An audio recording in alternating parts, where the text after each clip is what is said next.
नमस्ते, मैं हूं रितिका थापा। आइए डालते नजर आज की हेडलाइंस पर। लालू और कांग्रेस के बीच गठबंधन के सस्पेंस से उठा पर्दा, कांग्रेस के हिस्से में 12 सीट। यूपी में डॉक्टरों की हड़ताल जारी, सीएम से मिली डॉक्टरों की टीम। तिहाड़ जेल में कटेगी सहारा प्रमुख सुबोध राय की रात, सुप्रीम कोर्ट ने 11 मार्च तक न्यायिक हिरासत में भेजा। कांग्रेस की वरिष्ठ नेता शीला दीक्षित को नई जिम्मेदारी, केरल की राज्यपाल बनाई जाएंगी दिल्ली की पूर्व सीएम। उधर लखनऊ लोकसभा सीट दिग्गजों का अखाड़ा बनने जा रही है। यहां से भाजपा के राजनाथ सिंह और कांग्रेस से राज बब्बर के चुनाव लड़ने की चर्चा है। वहीं सपा और बसपा भी यहां से किसी दिग्गज को चुनाव मैदान में उतारकर मुकाबला रोमांचक बना सकती है। देखिए रिपोर्ट। इन दिनों लोकसभा चुनावों के लिए राजनीतिक दलों के लिए प्रतिष्ठा की सीट बन गई है। इस प्रतिष्ठित सीट पर सभी पार्टियां दिग्गजों को उतारकर और रोमांचक बना रही हैं। समाजवादी पार्टी ने इस सीट के लिए अशोक वाजपेयी का नाम काफी पहले ही घोषित कर रखा है।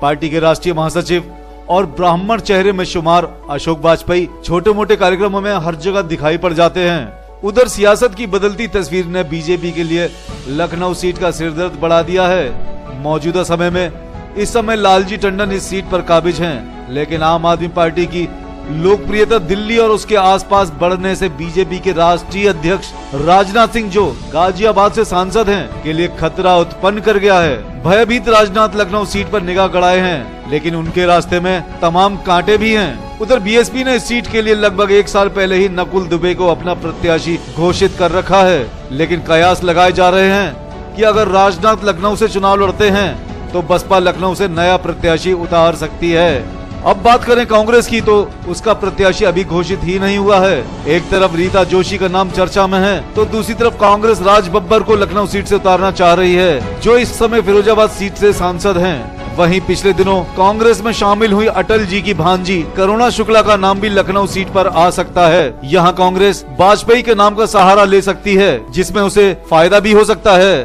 ब्यूरो रिपोर्ट, आमने सामने न्यूज, लखनऊ। आगामी लोकसभा चुनाव में लालू का कांग्रेस के साथ गठबंधन लगभग तय होता नजर आ रहा है। रजत सुप्रीमो लालू प्रसाद ने साफ कर दिया है कि वे कांग्रेस को 12 सीट देने का मन बना लिए हैं। देखिए रिपोर्ट। लोकसभा चुनाव में लालू का कांग्रेस के साथ गठबंधन लगभग तय होता नजर आ रहा है।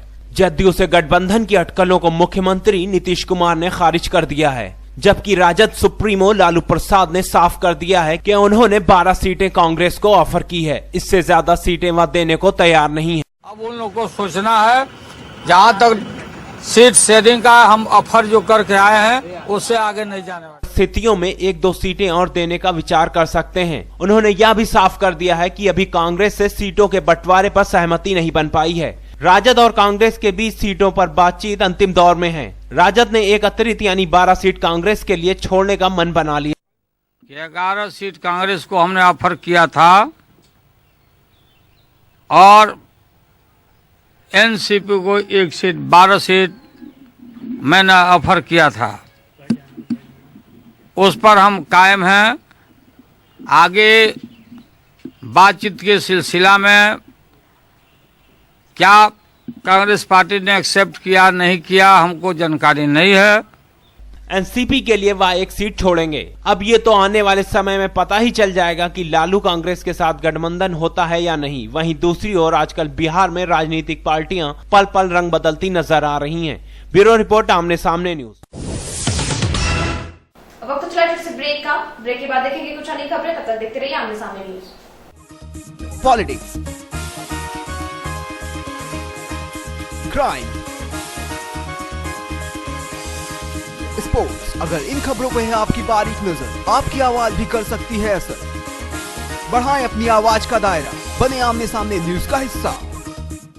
ब्रेक के बाद एक बार फिर आपका स्वागत है। निवेशकों के करीब 20,000 करोड़ रुपए ना लौटाने पर सहारा ग्रुप के मुखिया सुब्रत राय और 2 डायरेक्टर पर सुप्रीम कोर्ट की गाज गिरी, जिसके चलते कोर्ट ने तीनों को 11 मार्च तक तिहाड़ जेल भेज दिया है। देखिए रिपोर्ट। निवेशकों के 20,000 करोड़ रुपए न लौटाने को लेकर सुप्रीम कोर्ट ने सहारा प्रमुख सुबोध राय को 11 मार्च तक के न्यायिक हिरासत में तिहाड़ जेल भेज दिया है। साथ ही साथ उनके समूह के 2 निवेशकों रविशंकर दुबे और अशोक राय चौधरी को भी तिहाड़ जेल भेज दिया गया है। सर्वोच्च अदालत ने मामला लटकाने की कोशिश और उन झूठे तथ्यों पर यह आदेश जारी किया है जिनमें निवेशकों का पैसा लौटाने का दावा किया गया था। सुप्रीम कोर्ट ने निवेशकों के पैसे लौटाने की ठोस कार्य योजना पेश करने तक सुब्रत राय को न्यायिक हिरासत में रखने का आदेश दिया है। हालांकि अदालत ने ठोस प्रस्ताव पेश करने की स्थिति में निर्धारित तिथि से पहले सुनवाई की छूट भी दी है। वहीं दूसरी ओर सुब्रत राय के यूपी पुलिस की हिरासत में सुप्रीम कोर्ट ले जाते समय ग्वालियर के मनोज शर्मा नामक एक शख्स ने उन पर काली स्याही फेंक दी और चिल्लाने लगा कि लोगों का पैसा सुब्रत राय ने चुराया है। पर एक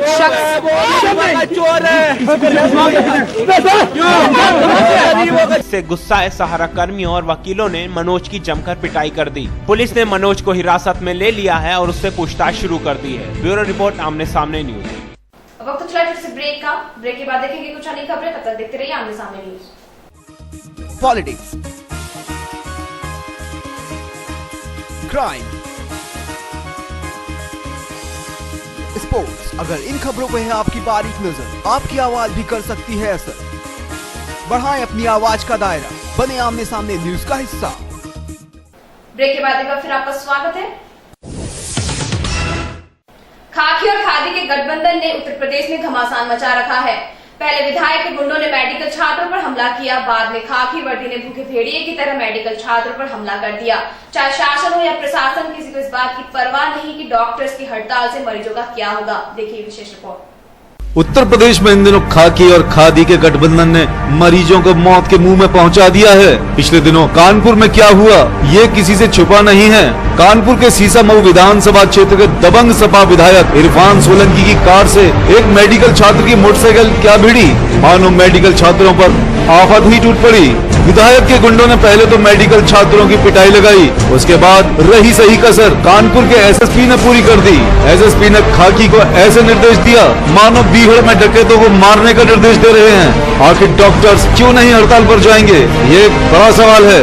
आज सवाल यह भी उठ रहा है कि कहाँ है मुख्यमंत्री अखिलेश यादव। हमारी पार्टी के विधायक हों और चाहे संबंधित कोई भी डॉक्टर हो, इसमें कोई भेदभाव नहीं होगा, क्योंकि कानून और कार्रवाई सबके लिए बराबर है। जिनके चलते उत्तर प्रदेश के तमाम अस्पतालों में डॉक्टर्स हड़ताल पर हैं। अब तक लगभग 60 मरीजों की मौत भी हो चुकी है। कोई डॉक्टर नहीं नजर आ रहा, न कोई ट्रीटमेंट हो रहा है। अभी यहाँ कोई बात ही नहीं, ये क्लियर नहीं कर रहे हैं कि हड़ताल है क्या है। आखिर कौन जिम्मेदार है इन मौतों का, ये सरकार को बताना ही होगा। आखिर क्यों नहीं मुख्यमंत्री सपा विधायक इरफान सोलंकी और एसएसपी यशस्वी यादव के खिलाफ कठोर कार्रवाई कर रहे हैं। आखिर क्यों सपा विधायक ने इसे नाक का सवाल बना लिया है। जिन युवाओं के बल पर अखिलेश साइकिल पर सवार होकर सत्ता तक पहुंचे हैं, आज उन्हीं युवाओं के ऊपर उनकी सरकार अत्याचार कर रही है। Bureau report, Kanpur. अमेठी में दिन दहाड़े बदमाशों ने एक दुकान को लूट लिया। लूटने से पहले बदमाशों ने दुकान में मौजूद सभी लोगों को बंधक बना लिया था। बाद में भीड़ ने 3 में से 2 बदमाशों को पकड़ के पुलिस के हवाले कर दिया। मामला है अमेठी के शुकुल बाजार का, जहां पर एक मनी ट्रांसफर केंद्र में दोपहर करीब 2 बजे मोटरसाइकिल सवार 3 युवक धड़धड़ाते पहुंचे, हाथों में असलहा लिए हुए। तीनों युवकों ने वहां मौजूद सभी लोगों को अपने कब्जे में ले लिया और लूटपाट शुरू कर दी। बदमाशों ने वहां मौजूद एक ग्राहक को भी नहीं छोड़ा और उसे भी लूट लिया। जिस समय ये घटना घटी है उस समय आप क्या कर रहे थे? हम LIC की किस्त जमा करने गए थे। तो घटना कैसे घट गई आपके साथ? 3 लोग आए मोटरसाइकिल से और अंदर घुसे, हम लोगों को ऊपर तमंचा रख दिया और बताए, बोले कि जितना पैसा हो निकाल। आपको बताते चलें, लूटपाट के बाद तीनों बदमाश हथियारों के बल पर दुकान का शटर गिराकर भाग गए, लेकिन बदमाश ज्यादा दूर नहीं भाग पाए। भीड़ ने लूटपाट करके भाग रहे 3 में से 2 बदमाशों को पकड़ लिया और जमकर पिटाई की। बाद में भीड़ ने दोनों बदमाशों को पुलिस के हवाले भी कर दिया। तीनों लोग एक साथ में घुसे और घुसकर डायरेक्ट हम लोगों के ऊपर असलहा लगा दिया और हम लोग कुछ बोल नहीं पाए। हमारे टिप लगा दिया और हम हमारे काउंटर से पैसा जितना था निकाल लिया। 1,31,000 हम हमारा ले गए और जो हमारे साथ में थे रुबीन भाई, उनका 50,000 रुपए ले गए। आपके साथ में थे या कोई बाहरी था? कैसे? नहीं, हमारे साथ में थे। वो LIC के एजेंट थे ना, तो हमारे यहाँ रसीद कटाने आए थे। हम वहाँ की कटती है तो उनका भी ले गए। टोटल 1,81,000 रुपया ले गए बैग में भरकर। जाते वक्त हम लोगों को अंदर कमरे में बंद कर दिए और बाहर से लॉक कर लिए। पुलिस तीसरे बदमाश की तलाश भी तेजी से कर रही है। ब्यूरो रिपोर्ट, आमने सामने न्यूज, अमेठी। इस बुलेटिन में फिलहाल सिर्फ इतना ही। कल फिर मिलेंगे कुछ अन्य खबरों के साथ। तब तक के लिए मुझे आने खबरों को दीजिए इजाजत। नमस्कार।